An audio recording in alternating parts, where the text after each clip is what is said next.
Welcome back to Countdown to Kickoff 2011. Entering the season, there are some big questions in District 32-4A. Can Edcouch-Elsa regain its stronghold on the district championship? Can Westlake East build on their best season in school history from last season? Can Roma make the playoffs for the first time in school history? We'll see in 2011. District 32-4A.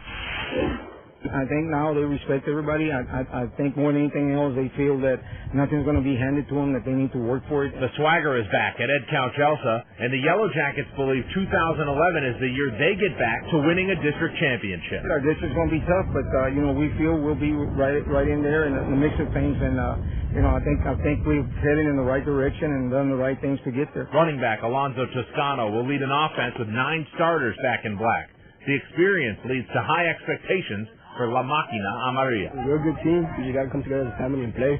I mean, anybody can come to our house and beat us, but we just got to keep playing as a team. We're a family. He's put everything together. He's dedicated himself to his senior year, and he's a team leader, and the kids respect him, and I really feel that they're going to follow him into a real good season. We feel like we're going to climb up. Our goal is to make those playoffs just like everybody else.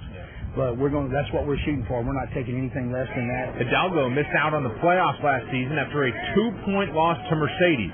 Gone are quarterback Kevin Trevino and defensive star Alex Villarreal. But the Pirates think they have what it takes for a top 4 finish and a postseason spot. We feel like the strength of our team is the defense and the speed we have on it, and we've got great coaches on that side of the ball. We're really excited about our big offensive line. We feel like that they're going to be a real big asset to our team. J.D. Rodriguez ran for more than 1,000 yards last season. He's back and will work in the backfield with quarterback John Cantu. We have a lot of young kids coming in and filling those spots, but what's glad about that, it's they're picking up fast. They're picking up the offense fast, and that's a good sign for us.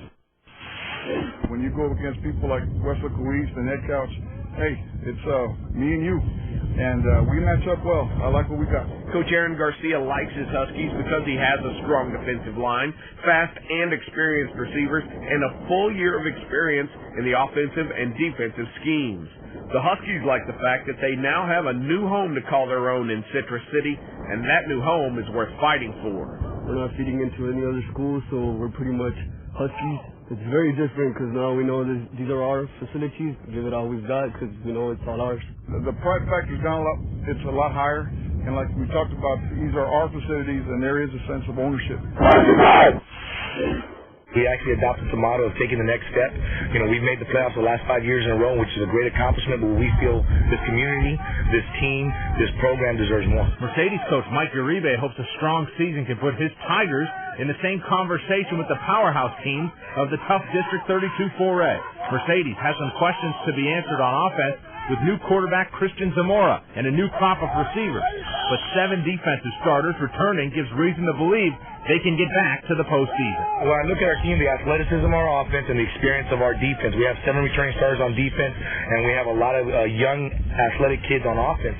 So we feel with that combination, we should have a good chance. We want to be up there and competitive. We're a very competitive team, and if we have to make our way to the top, we'll prove everybody well.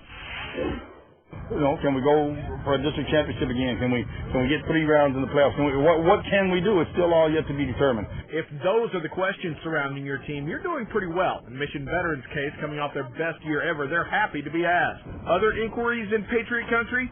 Who's catching the passes from the best quarterback in the Valley? No question that senior Adrian Morales has the answers that could send veterans on another playoff run. He stepped up. He's the guy talking in the huddle. He's the guy talking after practice. He's the guy that when we're doing conditioning is out front leading by example. So he's answered all of those questions. Last year, some games I'll go 8 for 20. And now this year, I want to go 14 for 20, 16 for 18. I'm going to be at that. Adrian is like one of the good quarterbacks here in the Valley. So he's going to make us step it up for sure.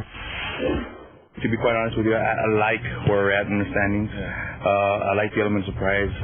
And I don't know if people will be too surprised because I think they know what to expect. Valley View's new coach is ready for his Tigers to surprise one of the toughest districts in the Valley.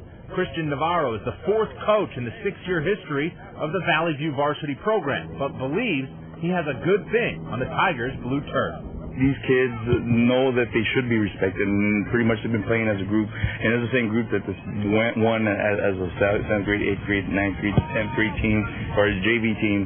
So I don't think it's going to be too much of a surprise to anybody out there. Our team is more confident. Our defense is looking great. Our offense is good. We'll win more games. The first time we went no huddle, and we ran, I think, in about 20-minute span, about 60 plays. Our guys' tongues were dragging. They were like, good Lord, what's going on? Welcome to Rio Grande City, Carlos Longoria. The former Mission Veterans head man now leads the Rattlers into a new era of no-huddle spread offense. And with weapons like Orlando Oviedo and Daryl Lopez ready to strike for Rio, the Longoria era sure to be known for pinball machine-like scoreboard action. He brings a lot of excitement to the team. He brings a lot of excitement, and he pumps us up, and he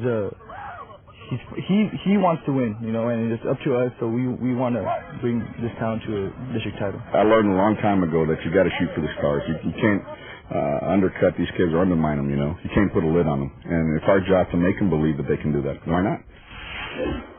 We're building our team to play against the best teams in our district. You know, we have to be able to compete against those guys if we're going to make the playoffs. That's right. Roma head coach Matt Kaubacher said playoffs, a place where the Gladiators have never been.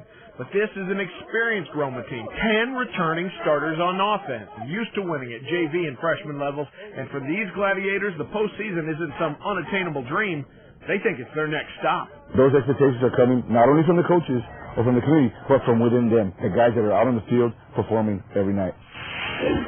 It helps to have good competition. Without that, you just can't get better. Weslaco East defense is getting better every day. How do you know?